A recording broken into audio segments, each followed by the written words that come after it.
오늘의 주요 뉴스입니다. 지구 충돌 위험이 있는 소행성에 우주선을 충돌시켜 궤도를 바꾸는 인류 최초의 실험이 성공했습니다.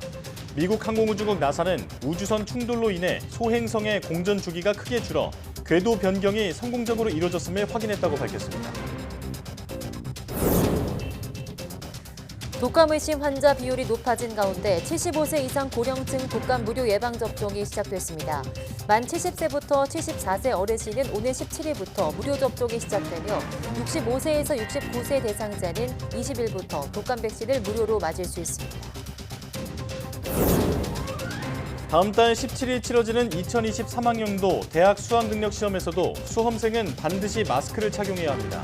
지난해처럼 최대 24명의 수험생이 한 교실에서 시험을 보게 되는데 감독관이 요구할 경우 수험생은 마스크를 내려 신분 확인에 응해야 합니다. 중국에서 국경절 연휴 기간 코로나19 감염자가 늘면서 당대회를 앞두고 비상이 걸렸습니다.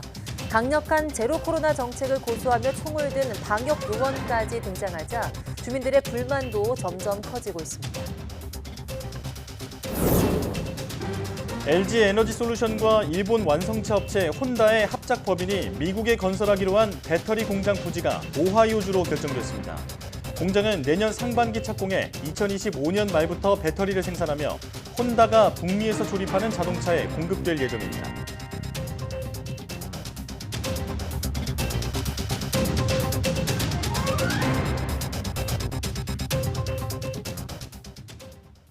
여러분 안녕하십니까? 사이언스 투데이 시작합니다. 계절이 겨울로 옮겨가는 가운데 독감 의심 환자가 크게 늘고 있습니다. 조규홍 보건복지부 장관은 중대본 회의 모두 발언에서 9월 마지막 주 독감 의심 환자가 1000명당 7.1명으로 직전 주 4.9명에 비해 44.9% 증가했다고 말했습니다.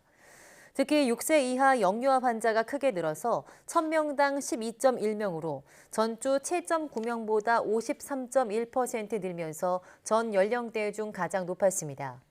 조 장관은 겨울철 코로나19와 독감의 동시 유행에 더욱 철저히 대비하겠다며 독감 백신 접종도 당부했습니다. 이런 가운데 75세 이상 고령층 무료 독감 예방접종이 시작됐습니다. 접종 기한은 올해 연말까지지만 방역당국은 코로나19와 함께 다른 호흡기 바이러스도 유행하고 있는 만큼 최대한 빨리 접종해달라고 당부했습니다. 오는 17일에는 만 70에서 74세, 20일에는 만 65세에서 69세 독감 백신 무료 접종이 시작됩니다.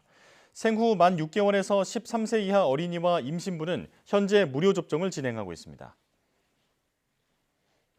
코로나19 재유행을 이끈 오미크론 변이 BA.5의 검출률이 꾸준히 줄고 있는 것으로 나타났습니다. 질병관리청은 오미크론 세부계통 검출률 분석 결과 지난주 BA.5 변이의 검출률은 90.6%로 전주에 비해 2.4%포인트, 9월 2주차에 비하면 6.8%포인트 감소했다고 밝혔습니다. 대신 BA.2.75가 2.8%로 전주보다 0.4%포인트 늘었고 BA.5의 세부계통 BF7은 1%포인트 증가한 1.3%, BA.2의 세부계통 BJ1은 0.5%포인트 증가한 1%를 기록했습니다.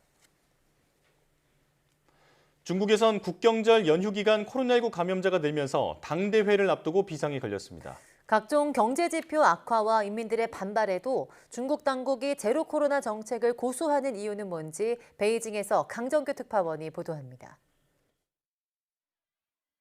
공항에 갇힌 여행객들의 항의에 소총을 들고 나타난 방역 요원들.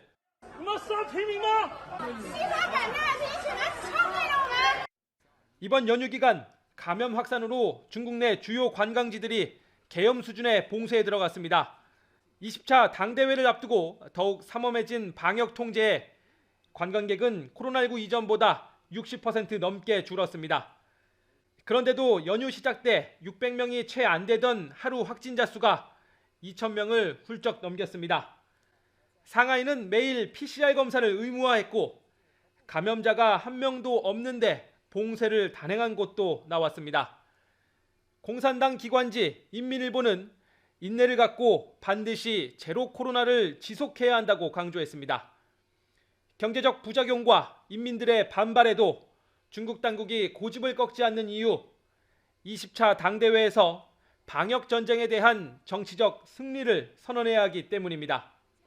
2년 전 중국은 장장 76일 동안의 우한 봉쇄를 단행하면서 초기 확산을 막았고 미국을 비롯한 선진국들이 몸살을 앓을 때 나홀로 플러스 경제 성장을 이어갔습니다. 이 무렵 이런 유명한 말도 나왔죠. 能够在抗击疫情期间生活在中国，你们就偷着乐吧。 올해 상하이 봉쇄 이후 회복세가 더디긴 하지만 시진핑 주석 입장에선 급할 게 없습니다. 전면적 소강사회 건설 등 경제 분야의 장기 목표를 조기 달성한 데다 2025년에 결산하는 14차 5개년 계획은 아직 시간이 남아 있습니다. 무엇보다 제로 코로나는 유용한 주민 통제 수단인 만큼 내년 3월 중국 최대 정치 행사인 양해가 끝날 때까지 버리지 못할 거란 전망도 나옵니다. 베이징에서 YTN 강정규입니다. 일본 자유여행이 재개되면서 코로나19로 억눌렸던 여행 수요가 폭발적으로 늘고 있습니다. 하지만 항공 노선이 절반도 회복되지 않아 비행기 표값은 코로나19 이전보다 두세 배 수준으로 올랐습니다. 윤혜리 기자입니다. 일본 무비자 여행이 재개된 첫날, 인천공항 출국장은 일본 여행객들로 북적입니다. 코로나 때문에 저희 엄마가 계속 한국에서만 계셔갖고 제가 이번 기회에 엄마를 일본으로다가 모시려고 한 달간요. 2년 7개월 만에 일본 자유여행을 가로막았던 빗장은 풀렸지만 비행기 표값은 코로나19 이전과 비교해 3배 수준입니다. 3년 전에는 이제 왕복에서 한 20만 원 정도 선에서 구할 수도 있었는데 지금은 기본 60만 원 이상이니까 좀 많이 비싸더라고요. 항공권 예약 사이트를 찾아보니 다음 달 초 인천에서 도쿄로 오가는 왕복 최저가는 40만 원을 훌쩍 넘습니다. 오히려 패키지 상품이 저렴할 정도여서 한 여행사의 지난달 일본 여행 예약은 휴가철인 8월보다 6배 넘게 늘었습니다. 최근에 저희 쪽으로 들어오는 온라인 트래픽도 굉장히 많이 증가를 했습니다. 그래서 고객들이 조금 더 저렴한 상품을 찾아서 여행사 사이트에 이제 가격 검색을 하는 것으로 보고 있습니다. 최근 엔저 현상까지 맞물리면서 코로나19로 억눌렸던 보복 여행 심리가 물가가 저렴한 일본으로 쏠리고 있지만 항공 노선 회복은 더디기만 합니다. 대한항공과 아시아나항공은 올해 연말까지 일본 노선 운행률을 코로나19 이전 대비 40% 수준으로 끌어올리겠다는 계획입니다. 근거리 노선 비중이 큰 저비용 항공사들도 부지런히 항공편을 늘리고 있지만 운항률은 코로나19 이전과 비교해 절반에도 못 미칩니다. 일본 노선의 공급력을 과거 수준으로 늘리기 위해 노력하고 있습니다. 다만 그 공급력을 과거 수준으로 코로나 이전 수준으로 늘리기 위해서는 공항, 현지 조업 등 준비해야 할 것들이 많습니다. 국제 유가가 오르면서 항공권에서 차지하는 유류 할증료의 비중도 커지고 있습니다. 지금과 같은 고유가, 고환율 상황에서 올해 연말까지 코로나19 이전 수준으로 항공권 가격이 안정되긴 어려워 보입니다. YTN 윤혜리입니다. 무비자 입국으로 한국인들의 일본 방문이 줄을 잇자 일본 관광업계는 반색하고 있습니다. 네, 이와 달리 일본은 정부 차원에서 국내 여행을 지원하고 나서 한국 방문이 이전 수준을 회복하기까지는 시간이 더 걸릴 것으로 보입니다. 도쿄 이경화 특파원이 보도합니다. 일본의 관문 나리타 공항. 비자 없이 일본에 올 수 있게 된 첫날, 세계 각지에서 온 외국인들로 붐빕니다. 일본 관광업계의 큰 손인 한국인들도 속속 입국장에 들어섭니다. 무비자라 그래서 그냥 아는 지인들도 있고 그래서 도찌기 쪽으로 가가지고 거기서 이제 니코 쪽 관광하고 그러고 가려고요. 취업과 유학 등으로 양국을 오가는 사람들도 입국문이 활짝 열린 것을 반겼습니다. 다들 일본 가고 싶어 해가지고 많이 올 것 같아요. 한때 쇄국 정책이란 비판까지 받았던 일본의 입국 규제는 2년 7개월 만에 사실상 코로나 전으로 돌아갔습니다. 무비자 입국이 재개되면서 한국인 관광객이 급증할 것에 대해 일본 관광업계는 기대감을 드러내고 있습니다. コロナ禍の場合は観光バスが1台も動かなかったので、韓国の方も10とすれば半分とか、もうそれ以上の方も来ていらっしゃってるので、すごく私たちもありがたいですし。 무비자 입국은 한국이 먼저 시작했지만 지난달 한국을 찾은 일본인은 코로나 이전의 20%에도 못 미친 것으로 추산됩니다. 한국에서는 일본 여행 예약이 폭증하고 있지만 일본 상황은 다르다는 얘기입니다. 이달 말까지인 무비자 한국 방문이 언제까지 계속될지 정부 발표가 아직 없어 예약을 주저하는 사례도 적지 않습니다. 내년 2, 3월쯤에 예년 수준까지는 아니지만 한 60%, 70%는 회복하지 않을까라고 예측하고 있습니다. 젊은 일본인 대학생들이 방학을 맞이해서 우크라이나 사태 이후 에너지 가격 급등으로 항공권 값이 오르면서 해외 대신 국내 여행을 택하는 분위기도 나타나고 있습니다. 일본 정부는 하루 여행 비용을 최대 약 11만 원까지 지원하는 등 국내 수요를 통한 경기 활성화에 주력하기로 했습니다. 도쿄에서 YTN 이경아입니다. 오늘 11월 17일 치러지는 2023학년도 대학 수학 능력 시험에서도 수험생은 반드시 마스크를 착용해야 합니다. 또 부정행위를 막기 위해서 종료 알림 이후 답안 작성을 금지하고 스마트워치나 전자시계 등은 시험장 반입이 금지됩니다. 휴대전화 등도 소지할 수 없는데 다만 반입금지 물품을 갖고 있는 경우 1교시 시작 전 감독관에게 제출하면 됩니다. 시험 시간 중엔 참고서 등 휴대 불가 물품을 갖고 있으면 안 되고 4교시 응시 방법도 지켜야 합니다. 지난해 수능에서는 종료령 이후 답안 작성으로 무효 처리된 사례가 71건으로 가장 많았고 반입금지 물품 소지와 4교시 응시 방법 위반도 많았습니다. 교육부는 수능 시험 전 부정행위 관련 규정을 꼭 확인해달라고 당부했습니다. 식품의약품안전처는 일교차가 크고 야외 활동이 많은 가을철은 식중독 발생 위험이 크다며 주의를 당부했습니다. 식약처는 최근 5년 동안 가을철에 발생한 식중독 환자는 1,836명으로 고온다습한 여름철 다음으로 많다고 밝혔습니다. 특히 닭과 오리 등 가금류와 돼지 등 동물 장내, 자연에 널리 퍼져 있는 식중독균인 살모넬라균에 의한 식중독은 가을철에 많이 발생한다고 설명했습니다. 가을철에는 아침과 저녁에 쌀쌀하지만 낮에는 식중독균이 증식할 정도로 기온이 높아 음식 보관이나 개인 위생에 부주의하면 식중독이 발생할 수 있습니다. 식약처는 식중독 예방 수칙을 준수하고 특히 가을철 야외 활동 시 조리 음식을 상온에 방치하기보다는 아이스박스를 이용해서 보관 운반하라고 강조했습니다. 강가나 논밭 주변에 흔히 자라는 좀개간냉이가 아토피 피부염을 완화하는 것으로 나타났습니다. 환경부 국립낙동강 생물자원관은 좀개간냉이 추출물을 사람각질 형성세포 배양액에 넣어보니 아토피를 유발하는 혈청 흉선과 활동화 조절 케모카인, 대식세포 유래 케모카인 생성량이 각각 96.7%와 66.6% 줄었다고 밝혔습니다. 또 염증이 생긴 실험용 쥐 대식세포 배양액에 추출물을 넣자 염증 유발 물질인 산화질소와 프로스타글란딘 생성량이 각각 75.2%와 43.5% 줄었습니다.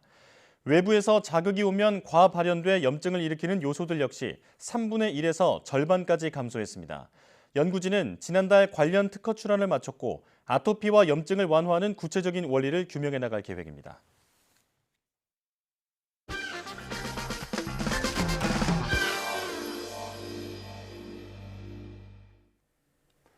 우주라는 단어는 너무나 익숙하지만 우주를 채우고 있는 물질의 95%는 우리가 전혀 알지 못하고 있다는 사실 알고 계십니까? 존재는 있지만 무엇인지 실체를 알 수 없는 이 우주 공간의 물질을 암흑물질이라고 하는데요. 그 정체를 알아내기 위한 특수 연구시설이 우리나라에도 만들어졌습니다. 네, 무려 지하 1000m 아래에 만들어진 연구시설인데요. 왜 이토록 깊은 곳에 연구실을 만들 수밖에 없었는지 오늘 과톡에서 함께 알아보겠습니다. 화면으로 보겠습니다. 화창한 날씨의 한강공원. 한 연인이 잔디밭에서 차마 보기 힘든 박사를 떨고 있는데 자기야, 오늘 날씨 진짜 좋다. 마치 우리의 미래 같네? 밝고 환하지? 뭐야? 아, 참 가져왔지? 응, 우리만의 선물 상자. 내가 여기에 선물 하나씩 채워준다고 했지? 자, 오늘도 하나 줄 게 있어. 펴봐. 그런데 오잉? 보여? 응, 보여. 믿음.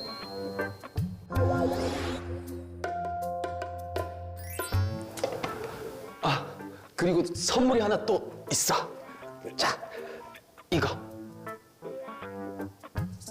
보여? 이것도 믿음인가? 그러면 소망? 사랑? 아니야. 이건 암흑 물질이야. 암흑 물질? 응. 우주를 이루고 있지만 우리 눈에 보이지 않는 물질. 오늘은 이 암흑 물질에 대한 얘기를 해줄 거야. 뭐야? 컨셉이 바뀐 것 같은데요? 그럼 장소도 옮겨볼까?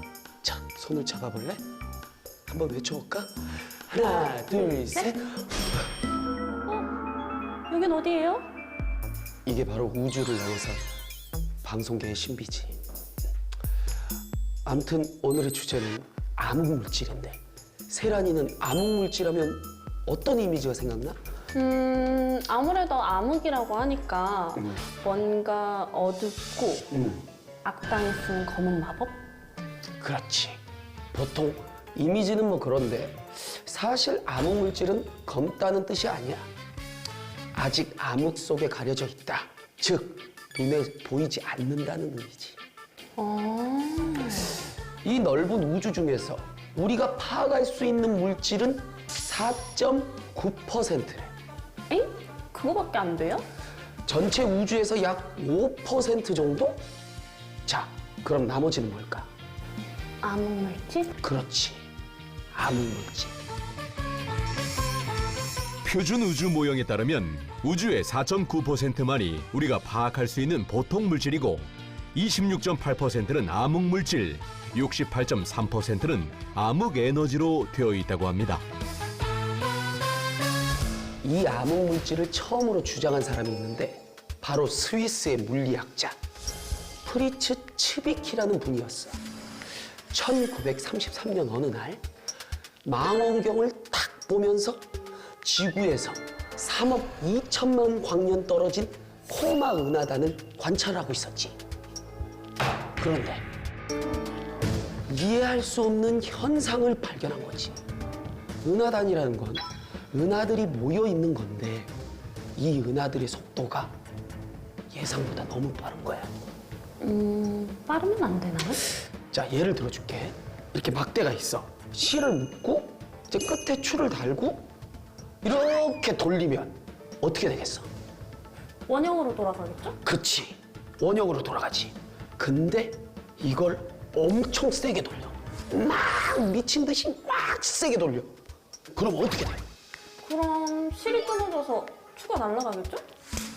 마찬가지야.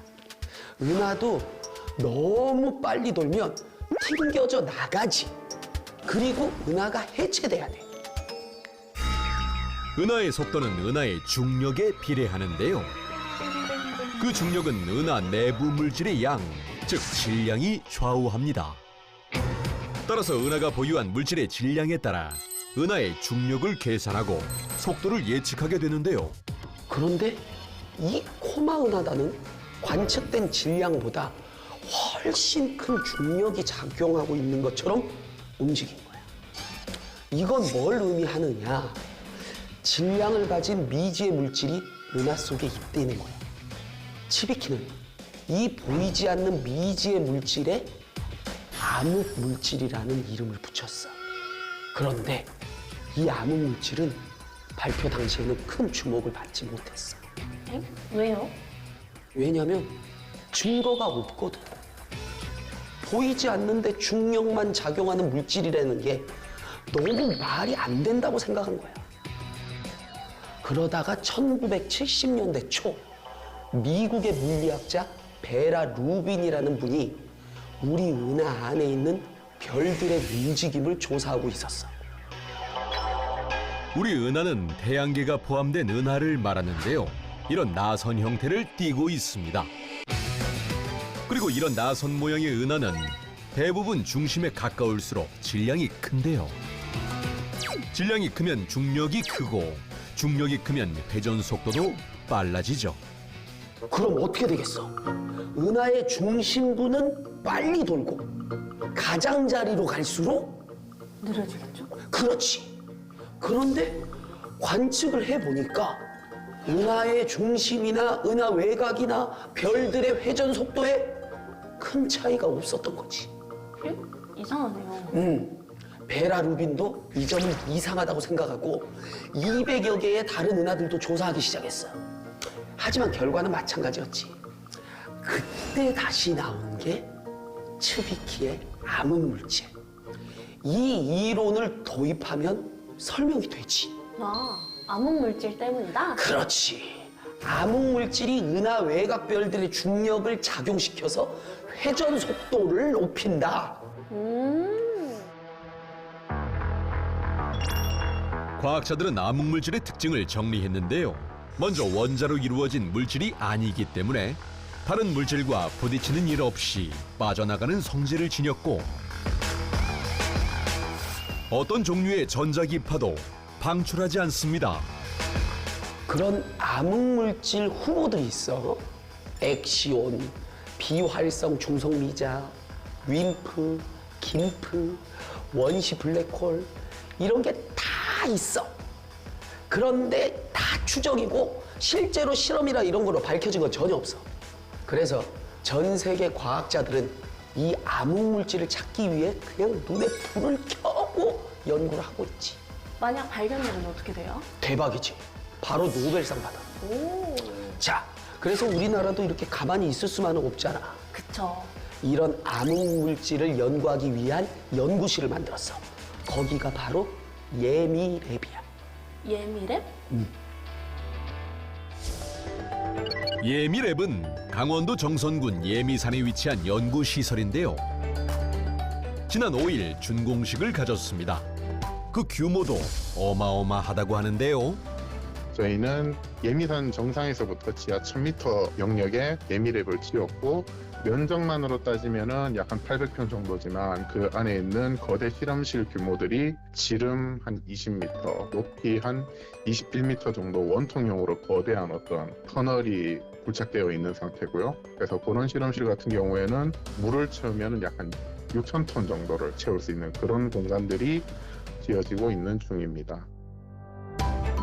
이 안에서 아까 말했던 암흑물질 후보를 찾아내는 실험을 할 예정이래. 기초과학연구원 지하실험연구단에서 가장 크게 진행하는 두 개의 연구 프로젝트가 하나는 중성미자의 특성을 연구하는 아모레라는 실험이 있어요. 그리고 또 하나의 거대한 실험이 이제 암흑물질 중에 가장 유력한 후보인 윈프라는 입자를 탐색하는 코사인 실험이 있습니다. 윈프는 암흑물질 후보 중 질량은 상대적으로 무겁지만 상호작용을 약하게 하는 물질인데요. 만약 실험을 통해 윈프를 찾아낸다면 그야말로 엄청난 발견입니다. 이 연구를 위해 지하 1000m 아래 실험실을 만든 건데요. 그런데 암흑물질을 꼭 지하에서 찾아야 하는 이유가 있어요? 물론 있지. 기본적으로는 결정 섬광 검출기를 씁니다. 이게 이제 외부에서 방사선이 에너지를 가지고 들어오면 그 에너지를 빛의 신호로 바꿔서 저희가 측정하는 방식인데 빛만 측정을 해서 어떤 이제 암흑물질이 저희 검출기가 반응했는지 여부를 확인합니다. 아주 미세한 입자의 반응을 관찰하는 실험이기 때문에 설비들도 매우 민감하다고 하는데요. 감마선이라든지 이런 자연에서 오는 방사선은 우리가 쉽게 차폐체로 막을 수 있는데 우주에서 오는 우주 방사선이 지구 대기권하고 반응을 일으켜서 만들어지는 뮤온이라는 입자는 저희가 이런 단순한 차폐체로는 막기가 너무 어려워요. 그래서 이런 뮤온을 효과적으로 줄이기 위해서는 이미 만들어져 있는 지하 공간에 실험실을 짓는 게 가장 비용적인 측면에서 유리합니다.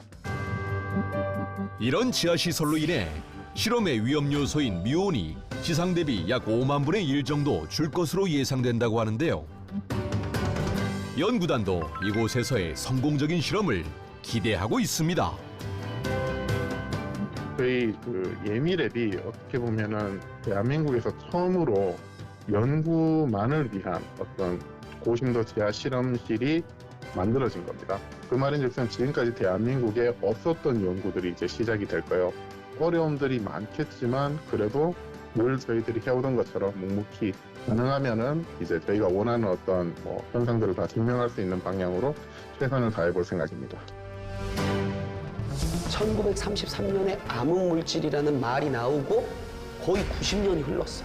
그리고 이제 어쩌면 그 증거가 곧 나올 수도 있지 않을까?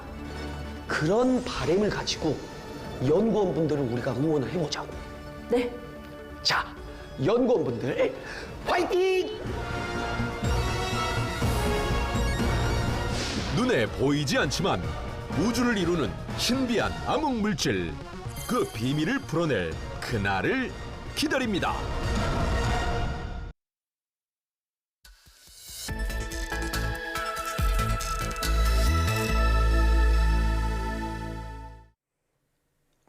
일명 유전자 가위로 불리는 유전자 교정 기술은 특정 유전자를 잘라내거나 교체하는 기술을 말하는데요. 네, 오늘 바이오 위클리에서는 기존의 유전자 가위보다 훨씬 작은 크기의 유전자 가위를 개발해 질병 치료의 효율을 높인 진코어의 김용삼 대표이사, 또 이 회사를 취재한 이성규 기자와 함께 자세한 내용 알아보겠습니다. 두 분 어서 오세요. 안녕하세요. 네. 자, 이성규 기자, 우선 자주 들리는 말이긴 한데 유전자 가위 기술, 이게 노벨상도 받은 기술이잖아요. 어떤 기술인지 간략하게 설명해 주시죠. 그러니까 이제 우리가 흔히 말하는 그 유전 질환은 유전자가 이상이 생겨서 발생하는 질환을 말하잖아요. 그러려면 이제 이 유전자를 고쳐야 되는데 네. 이 유전자 가위 기술은 뭐 고장이 난 유전자를 제거한다거나 아니면 고장이 난 유전자를 정상 유전자로 바꿔준다거나 네. 이런 거를 하는 기술인 거죠. 예.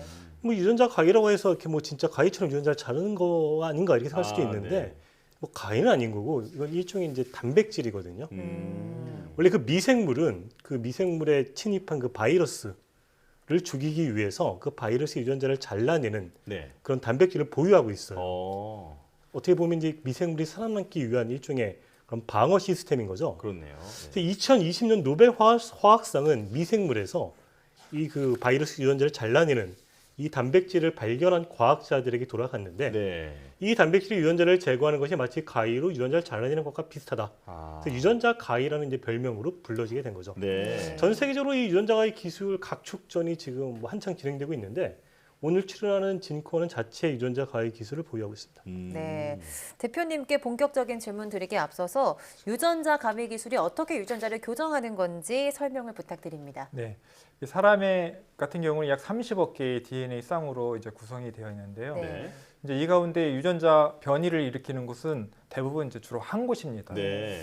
그렇기 때문에 약 30억 분의 1의 확률로 정확하게 이 해당 부위를 이제 고치고 다듬는 그런 기술이 필요한데 이것이 바로 이제 유전자 가위라는 기술입니다. 네. 현재 1세대, 2세대를 거쳐서 3세대의 크리스퍼 유전자 가위가 개발이 되어서 가장 주류가 되어 있는 기술인데요. 네. 이 크리스퍼 유전자 가위는 크게 두 가지의 구성 물질로 이루어져 있습니다. 네. 교정해야 될 곳까지 이 유전자 가위를 정확하게 안내해주는 가이드 RNA라는 구성 물질 하나 하고요. 그다음에 실제 이제 위치가 되었으면 그곳에서 교정 역할을 하는 단백질인 카스라는 단백질로 구성되어 있습니다. 네. 이제 가이드 RNA는 아까 말씀드렸듯이 약 30억 개의 DNA 쌍이 있기 때문에 정확하게 고치는 곳이 어디인지를 안내해주는 역할을 이제 하게 되고요. 네. 이제 일단 그 가이드 RNA가 고치는 곳을 안내해주면 이런 카스라는 단백질이 그곳의 유전자를 자르는 이제 역할을 하게 됩니다. 이때 이제 특정 유전자 부위를 불필요하면 제거할 수도 있고요. 아니면 원래대로 고쳐야 되면 그것을 수정해서 이제 고치는 그런 기능을 하게 됩니다. 네. 이제 많은 연구자나 이제 개발자들이 이 유전자 가위를 이용해서 유전 질환, 희귀 유전 질환을 이제 고치려고 하는 그런 치료제를 개발하려고 노력하고 있고요. 또한 한편으로는 동물이나 식물에게 적용해서 우수한 식물, 동물 품종을 개발하는데도 이렇게 적용될 수 있는 핵심적인 기술이라고 할 수 있겠습니다. 네. 현재 그 유전자 가위 기술은 1세대, 2세대를 거쳐서 이제 3세대 크리스퍼 유전자 가위가 대세잖아요. 근데 이 크리스퍼 유전자 가위도 이 크기 때문에 좀 치료로 쓰려면 한계가 있다 이런 내용이 있어요. 유전자 가위에서 이 크기가 중요한 건 어떤 이유 때문인가요? 네.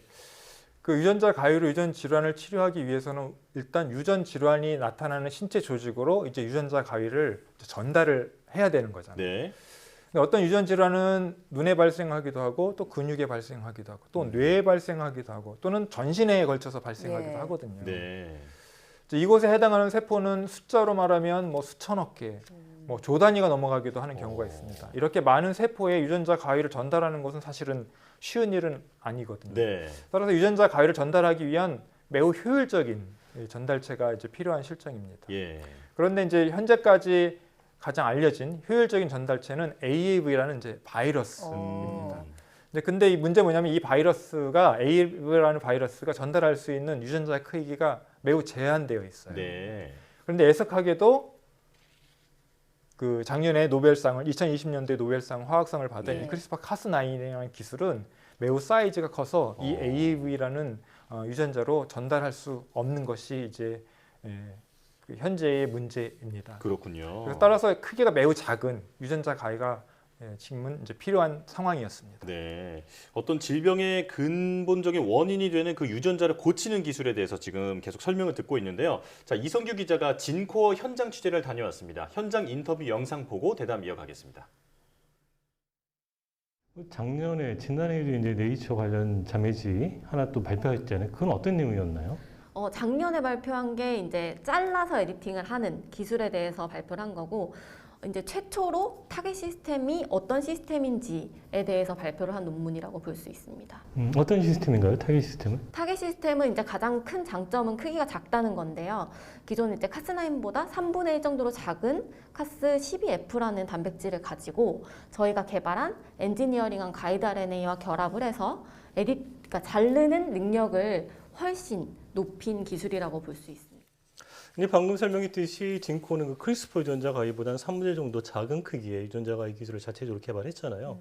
이 기술이 뭐 좀 구체적으로 어떤 기술이고 또 어떤 장점이 있는지도 좀 설명해 주시죠. 네, 아까 말씀드렸듯이 2020년도에 노벨상을 받은 이 크리스퍼 캐스9이라는 그 기술보다 크기가 약 3분의 1로 줄인 매우 작은 카스12F라는 유전자 가위 기술입니다. 그런데 이 기술은 앞서 말씀드린 가이드 RNA의 성능이 매우 좋지 못해서 유전자 가위로서 효율이 거의 없었던 상태였습니다. 저희는 이 가이드 RNA를 혁신적으로 개량을 해서요, 매우 효율적인 그런 가이드 RNA로 개발을 했습니다. 그러고 났더니 이 크리스퍼 카스12F 기술이 효율이 매우 높으면서 정확하고 또 크기가 작아서 다양한 유전 질환에 적용할 수 있는 유전자 가위로 저희가 발전을 시켰습니다. 유전자 가위가 크기가 작으면 앞서 말씀드린 유전자 가위의 전달체인 AAV라는 바이러스에 쉽게 탑재할 수가 있고요. 그렇게 되면 인체의 다양한 장기에 유전자 가위를 전달할 수가 있습니다. 그래서 결론적으로 말씀드리면 더 많은 유전 질환 질병 치료에 활용할 수 있는 기술이다, 이렇게 말씀드릴 수 있겠습니다. 근데 방금 더 많은 질병 치료에 이제 적용할 수 있는 기술이다 설명해 주셨는데, 지금 그 진코도 이 희귀 유전 질환을 대상으로 신약 개발을 진행하고 있잖아요. 주로 뭐 어떤 질환에 대한 치료제를 개발하고 있는 건지 좀 설명 좀 해주시죠. 네, 저희는 크게 이제 4종류의 유전 질환에 대해서 치료제를 개발하고 있습니다. 첫 번째는 이제 시각장애입니다. 그러니까 선천적으로 유전자 변이가 있어서 시각장애를 앓고 있는 분들에게 이제 시력을 회복시켜주는 그런 치료제를 개발하고 있고요. 두 번째는 이제 루게릭 잘 아실 거예요. 루게릭처럼 이제 근육에 생기는 질환을 치료하는 치료제를 개발하고 있고요. 그 중에서 이제 듀센 근 위축증이라는 치료제는 남자애들에게 훨씬 많이 생기는 그런 치료제라서 이제 그 치료를 개발하고 있고, 세 번째는 이제 헌팅턴처럼 뇌에 나타나는 이제 유전 질환 치료제를 또 개발하고 있습니다. 마지막으로 유전 질환이 가장 많은 곳이 간이거든요. 그래서 간에서 나타나는 유전성 간 질환 치료제도 함께 저희들은 개발하고 있습니다. 네, 진코어가 다양한 질환에 대한 유전자 가위 치료제를 개발하고 있는데 지금까지 FDA 승인을 받은 치료제가 있을까요? 네, 이 미국에서 블루버드라는 이제 바이오 기업이 있는데 그 기업이 이제 지중해성 빈혈증 치료제를 개발하고 지난 8월에 FDA 승인을 최초로 받았습니다. 그러니까 유전자 가위로는 최초의 승인된 치료제가 되고요. 이 블루버드의 치료제는 1회 치료로 이제 영구적인 치료가 가능한데 1회 치료 비용이 약 260만 달러, 현재 환율로 하면 약 36억 원에 달하는 고가의 약입니다. 그러니까 약값이라고 하기에는 죄송할 정도로 너무 비싼 가격이긴 한데요. 그럼에도 불구하고 이 유전자 치료제는 기존에 치료할 수 없었던 그런 질환을 한 번 치료로 이제 영구적으로 치료할 수 있는 그런 장점이 있고, 그리고 또 기술 자체가 매우 어렵다는 점에서 이렇게 비용이 이렇게 매우 비싸다라고 네. 말씀드릴 수 있겠습니다. 예. 지중해성 빈혈증을 앓고 있는 이제 아이들 중에서 12세 이상이 된 아이들이 이제 받을 수 있는 치료제가 되겠고요. 좀 더 이제 많은 이제 아이들이 이런 치료제의 수혜를 받을 것으로 예상하고 있습니다. 예. 네. 병을 근본적으로 고칠 수 있다는 가장 큰 장점이 있지만 아직은 비용 같은 그런 좀 상용화를 위한 과제도 많이 있어 보입니다. 네. 자, 이제 마지막으로 바이오 산업 발전을 위해서 제언하실 말씀이 있을까요? 네, 현재 이 첨단 바이오 의약품 개발을 두고 전 세계가 이제 치열한 경쟁을 펼치고 있습니다. 네. 이제 이런 경쟁에서 살아남기 위해서는 물론 이제 저희와 같은 단일 기업의 노력도 중요하지만 국가적 차원의 개발 생태계가 매우 중요한 것이 이제 사실입니다. 현재 첨단 바이오 의약품, 그 중에서 이제 유전자 치료제는 성장 초기로 어느 나라나 이 생태계가 충분히 갖춰져 있지 않은 상태이거든요. 네. 그런데 이 의약품 개발은 연구와는 좀 사뭇 달라서 학계와 산업계뿐만 아니라 정부, 제도, 그다음에 글로벌 제약사, 병원, 고급 인력 이런 다양한 주체들이 한데 어우러져서 치료제를 개발해야 하는 그런 매우 중요한 그런 분야이기도 합니다. 네. 그러니까 어느 한 곳이라도 미숙하면 치료제 개발은 지연되거나 어려울 수밖에 없는데요. 지금 한국의 첨단 바이오 산업의 상황은 기회이자 또는 이런 도전적인 상황이 계속될 거라고 생각이 됩니다. 네. 이럴 때 도전 정신과 개척 정신 그리고 미래를 바라보는 마음으로 생태계를 가꾸어 나가는 데 집중하면 아마 첨단 바이오 산업이 가까운 미래에 꽃을 피울 것으로 생각합니다. 그래서 저도 진코를 통해서 좋은 치료제를 개발하는 것도 한 목표이기도 하지만 동시에 현재 이 불모지와 같은 이 지금의 생태계의 하나의 나무를 심는다는 그런 심정으로 기업을 운영하고 있습니다. 네. 현재 뭐 아시겠지만 전 세계적으로 고금리, 저성장, 고물가로 인해서 이제 투자가 얼어붙고 이제 경제가 어려워지고 있는 상황인데요. 이럴 때 현명한 투자와 그다음에 개발에 더 집중하고 매진한다면 이 기간이 오히려 기회가 돼서 이제 해동기가 왔을 때 이 준비 기간을 잘 거친 기업과 국가들에게 큰 성장의 기회를 가져다 줄 것으로 저는 기대하고 있습니다. 예. 네, 정말 이름처럼 유전자 가위가 질환의 근원을 싹둑 잘라버릴 수 있도록 연구진들의 노력도 굉장히 중요하지만 많은 분들의 관심이 필요한 시점이 아닌가 싶습니다. 네. 진코의 김용삼 대표이사 그리고 이성규 기자와 함께했습니다. 오늘 말씀 고맙습니다. 네, 고맙습니다.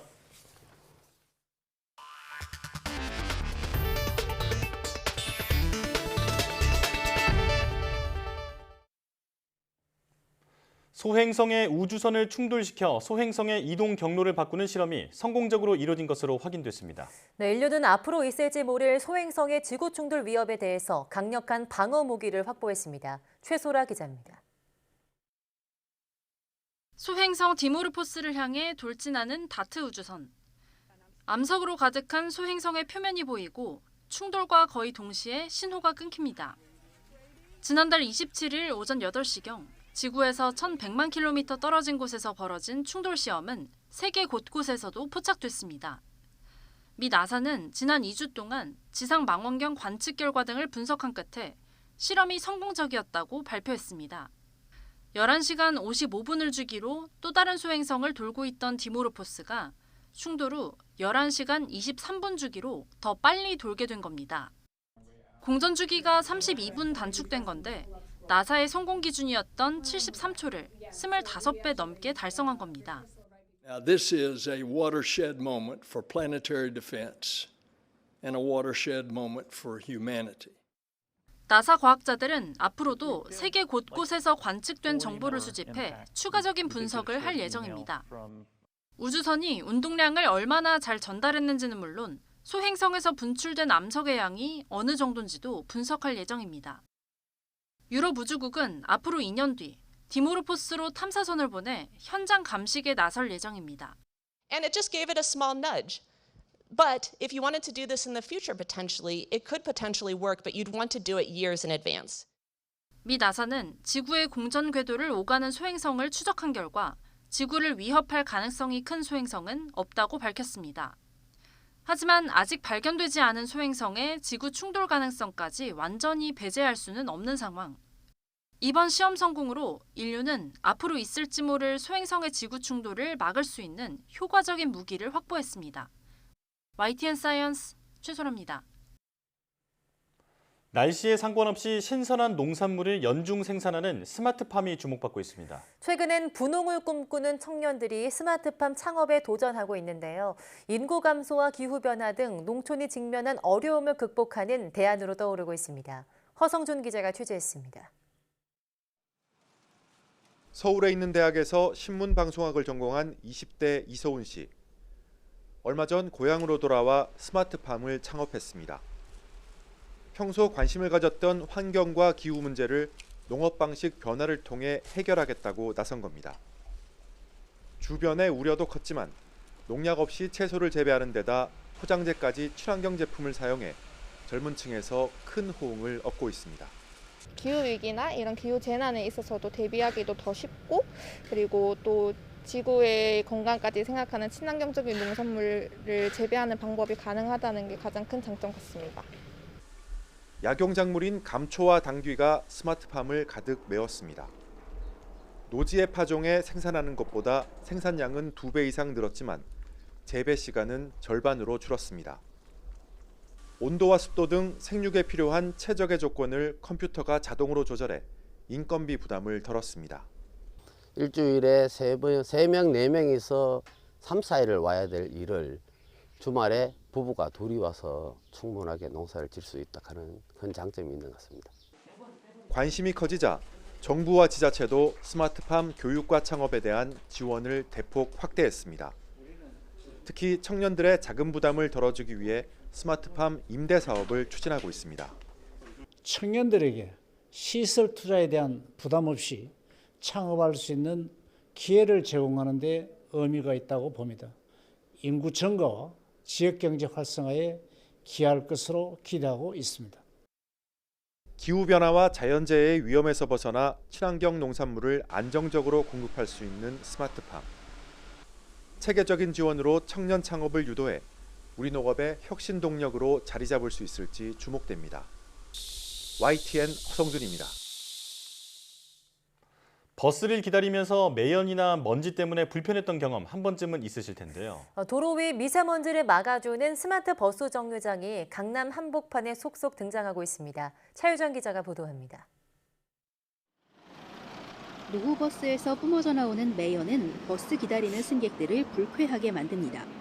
버스 정류장은 브레이크와 타이어 먼지 등 때문에 다른 곳보다 미세먼지 농도가 높습니다.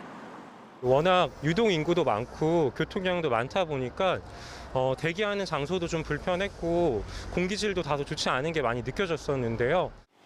이런 미세먼지를 막아주는 실내 버스 정류장이 강남 중심가에 속속 늘고 있습니다. 이 실내 정류장은 항상 깨끗한 대기를 유지합니다. 유리벽을 통해 1차로 먼지를 막고 천장에 달린 공기청정기에서 외부 공기를 필터링하는 방식입니다. 안에 공기청정뿐만 아니라 공기순환 시스템이 장착이 되어 있어서 공기 흡기, 배기를 통해서 총 이제 48평형 아파트에 되어 있는 공기청정 시스템이 2개가 장착이 되어 있습니다. 냉 난방기기와 온열 의자가 구비되어 있어 무더위와 혹한에도 몸을 피할 수 있습니다. 키오스크를 통해 버스 운행과 도착 정보를 실시간 받을 수 있는 것은 물론 와이파이를 공짜로 쓰고 휴대전화를 무료로 충전할 수 있습니다. 비상벨도 있어서 위급한 상황에서 누르면 구청 관제센터로 연결됩니다. 버스 도착 정보, 무선 충전, 키오스키가 설치되어 있는 버스를 기다리는 동안 맑은 공기와 스마트 서비스를 누릴 수 있는 편의 공간입니다. 첨단 시설을 갖춘 이른바 스마트 정류장은 기능적으로 진화를 거듭하며 빠르게 확산 중입니다. YTN 차유정입니다. 이제부터 교차로에서 우회전할 때 횡단보도 앞에서 멈추지 않으면 범칙금과 벌점이 부과됩니다. 경찰청은 교차로 우회전 상황에서 횡단보도 앞 일시정지 의무에 대한 계도 기간을 마치고 본격적인 단속을 시작합니다. 개정된 도로교통법에 따라 운전자는 교차로에서 우회전할 때 횡단보도를 건너려는 보행자가 있을 경우 신호와 상관없이 일단 멈춰야 합니다. 만약 멈추지 않았다가 단속에 적발되면 승용차 운전자 기준으로 범칙금 6만 원과 벌점 10점이 부과됩니다. 경찰청 관계자는 사고 위험이 명백한 상황에서 멈추지 않는 차량에 대해 집중적으로 상시 단속하겠다고 설명했습니다. LG 에너지솔루션과 일본의 완성차 업체 혼다의 합작법인이 미국에 건설할 배터리 공장 부지로 중부 오하이오주를 결정했습니다. 이에 대해 조 바이든 미국 대통령은 성명을 내고 LG와 혼다가 오하이오주에서 전기자동차 배터리 제조와 공장 설비 재편성을 위해 50억 달러 이상을 약속한 것은 미국과 오하이오의 또 다른 승리라고 환영했습니다. 바이든 대통령은 또 반도체법이 전국적으로 기록적인 투자에 박차를 가하는 것처럼 인플레이션 감축법은 전기차에 대한 제조 붐을 주도하고 있다고 말했습니다. 미국 기업을 대상으로 중국으로 반도체 장비 수출을 금지한 미국 정부가 삼성전자와 SK하이닉스의 중국 현지 공장 제품은 수출 통제를 1년 유예한 것으로 확인됐습니다. 미국 상무부는 최근 삼성전자와 SK하이닉스의 이 같은 방침을 공식 통보했습니다. 이에 앞서 상무부는 지난 7일 중국의 반도체 기술 확보를 막기 위해서 미국 기업이 중국의 반도체 생산 기업에 반도체 장비를 수출하는 것을 금지했습니다. 이번 조치로 삼성과 SK하이닉스의 중국 공장은 1년 동안 건별 허가를 받지 않아도 장비를 수입할 수 있게 됐습니다.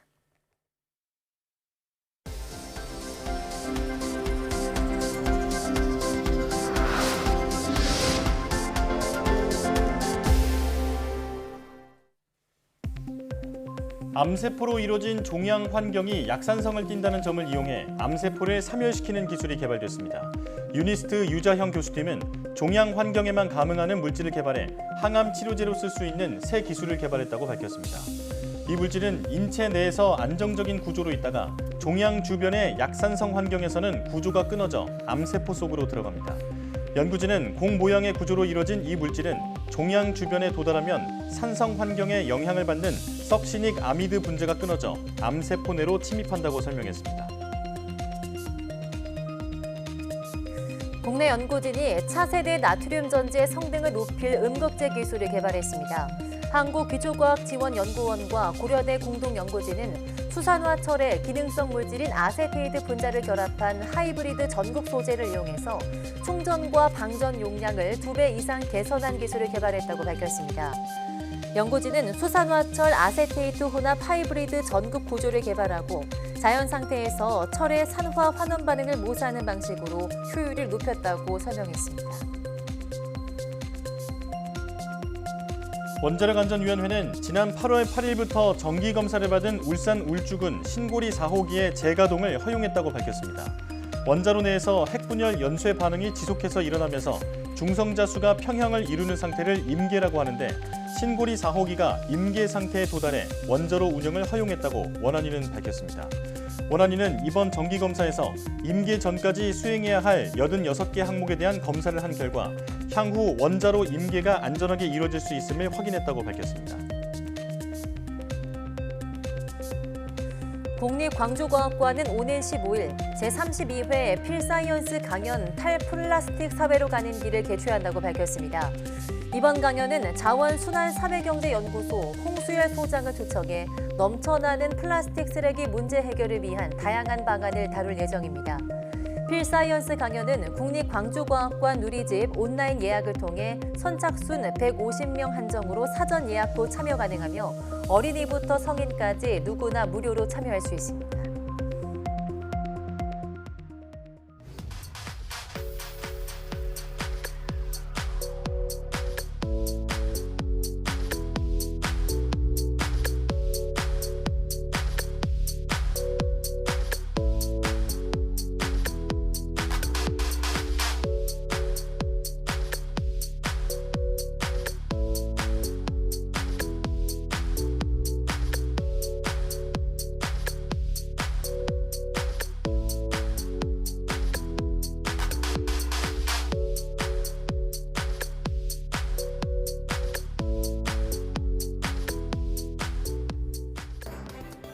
코로나19와 독감의 동시 유행 우려가 커지는 가운데 75세 이상 고령층을 대상으로 한 무료 독감 백신 예방접종이 시작됐습니다.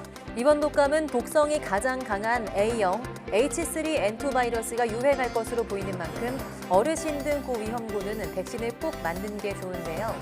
코로나19 2가 백신과 같은 날 맞아도 된다고 하니 접종 계획에 참고하시기 바랍니다. 뉴스 마칩니다. 시청해주신 여러분 고맙습니다.